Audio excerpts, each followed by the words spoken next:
2026 সরস্বতী পুজো খুব খারাপভাবে কাটলো। এতটা খারাপ হবে আশাই করিনি। Hey guys, welcome back to my channel. কেমন আছো তোমরা সবাই? আশা করছি প্রত্যেকেই ভালো আছো। আমরাও বেশ ভালোই আছি। দিনটা ছিল সরস্বতী পুজোর দিন সকালে। সরস্বতী পুজোর আগের দিনও আমরা জানি যে ও সরস্বতী পুজোর দিন ছুটি পাবে। হঠাৎই ফোন আসে যে ওর ছুটিটা ক্যান্সেল হয়ে গেছে।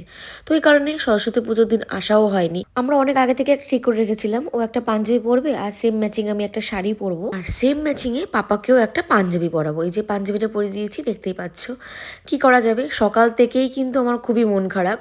তাও মন খারাপটা একটু সরিয়ে পাপাকে নিয়ে নিজে শাড়ি পরে একটু বেরিয়ে পড়লাম।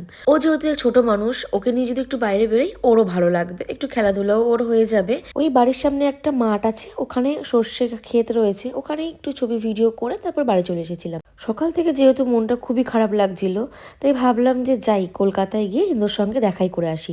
সারপ্রাইজ দিয়েছিলাম, ও জানেই না যে আমি যাব।